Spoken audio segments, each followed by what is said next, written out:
สบายดีอาจารย์ชื่ออาจารย์พิรกรเศรษฐดาราเป็นอาจารย์สอนอยู่คณะสถาปัตย์จุดประสงค์หลักๆที่มาในวันนี้ก็คือที่เห็นนี่แหละก็อยากมาเสิร์ชสวนน้องๆนักเรียนที่กำลังจะจบให้มีความสนใจอยากเรียนก็ลองไปเสกเขาเบิ่งหลายๆคนเนาะอาจคิดว่าเรียนอันนี้แล้วมันยากแต่ที่จริงมันกับบ่ยากถ้าเรามีเวลาให้มันเราตั้งใจมันกับบ่ได้ยากซึ่งทางคณะเราก็ยังมีกิจกรรมหลายอย่างมีกีฬาศิลปะสิก็คือมื้อนี้ก็จะมีศิลปะคณะมาโชว์ให้น้องๆเบิ่งซึ่งจะเป็นการเต้นการฟ้อนสิไปเบิ่งกันเลย Lately, I've been losing sleep.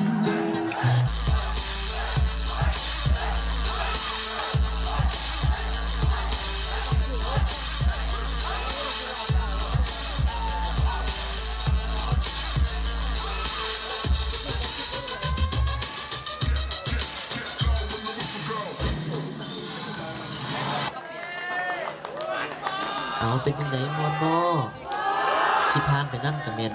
ศิลปะคณะได้มาโชว์ให้น้องๆได้เบิ่งถ้าผู้ใดมีความสนใจอยากเรียนสถาปัตย์ก็เสิร์ชไปเช็คเขาได้สำหรับมื้อนี้ก็คือสิมีแต่ซ้ำนี้ขอขอบใจ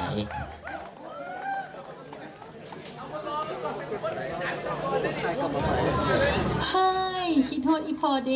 สถาปนิกผู้โด่งดังโอ้ยอีนี่กูว่ามึงจะเจอแล้วพอมึงขนาดมึงเป็นสถาปนิกพอมึงเห็นกระแสพุ่นน่ะอุ้ยลุงแม่ลูกจะเป็นสถาปัตย์เด้อเมื่อวานลูกเห็นเขาเจ้ามาเพื่อแพรอยู่เห็นลูกคักโอ้มีเฮือนล่างน้อยเด็กผู้เบากะโลก็ตามใจลูกคันว่าลูกมักลูกกะเฮียนแม่ก็บ่ได้บังคับยังลูกอยู่แล้วหลังจากที่นางได้เรียนสถาปัตย์แล้ว3 เดือนผ่านไปไวปานคนมานำนี่โอ้ยแม่ลูกบ่ไหวแล้วอุดนอนมาได้อาทิตย์นึงแล้วลูกอีออกแล้วลูกไปทำเกษตรคือบ่เอาคันว่าบ่ไหวแท้ก็ลองไปถามอาจารย์เบิ่ง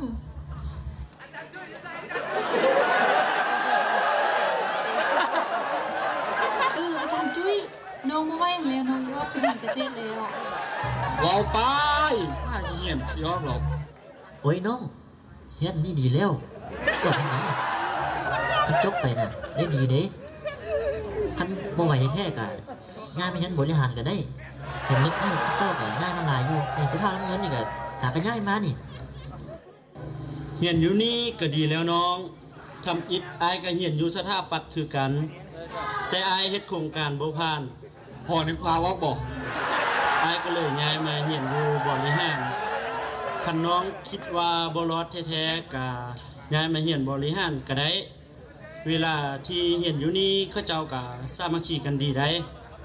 ออกเฮ็ดงานแต่ละเทื่อก็ช่วยเหลือซึ่งกันและกันดีคันมีเวียกหยังบ่เข้าใจก็มาถามเอื้อยรุ่นอาย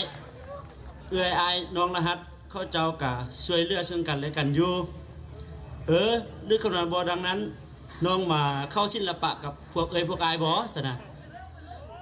ก็อยากเต้นอยู่ได้ที่ลองเบิ่งที่บอกแล้วที่เห็นอยู่นี่แหละไปซะนะเฮาไปซ้อมนำกันซะนะ